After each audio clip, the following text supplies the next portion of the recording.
కస్టమర్ల డబ్బులు చెల్లించాలి. కస్టమర్ల డబ్బులు చెల్లించాలి.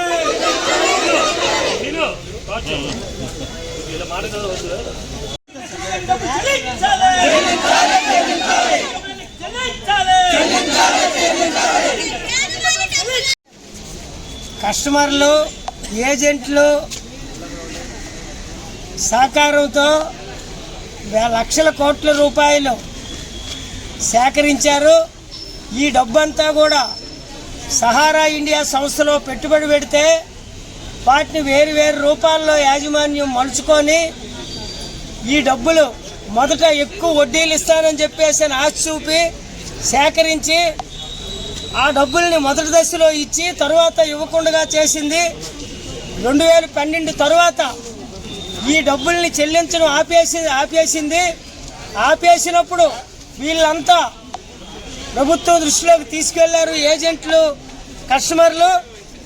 ఆ రోజు సెబీ కానీ సుప్రీంకోర్టు కానీ చెప్పింది ఏమిటంటే వీళ్ళ డబ్బులు ఎంత ఉన్నాయో డబ్బులంతా కూడా 15% వడ్డీ వేస్తూ వీళ్ళకి చెల్లించాలని చెప్పేసి నిర్ణయం చేసింది. అది చెల్లిస్తానని చెప్పేసి యాజమాన్యం చెప్పింది.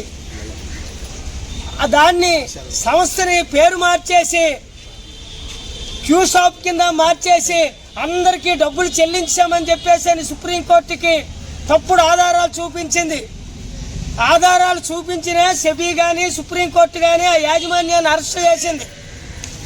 అరెస్ట్ చేసిన తర్వాత వాటిని సెక్యూరిటీ డిపార్ట్మెంట్గా పెడుతున్నామని చెప్పేసి, కోఆపరేటివ్ సెక్యూరిటీగా పెడుతున్నామని చెప్పేసి, సొసైటీలుగా పెడుతున్నామని చెప్పేసి కోర్టును నమ్మించి ఈరోజు ఆ డబ్బులు చెల్లించకుండా యాజమాన్యం నిర్లక్ష్యం వహిస్తున్నది. ఇదంతా ప్రభుత్వం అనుమతించింది కాబట్టి మేమే దీన్ని చెల్లిస్తామని చెప్పేసి బీజేపీ గవర్నమెంట్ హామీ ఇచ్చింది. అమిత్ షా గారు అయితే ఈ డబ్బుల బాధ్యత అంతా నాదే, మేము అధికారంలో ఉన్నాం కాబట్టి మరలా అధికారంలోకి వస్తాం కాబట్టి ఈ డబ్బుని మీ కస్టమర్లకి చెల్లించే బాధ్యత మాదే అని చెప్పేసి చెప్పాడు.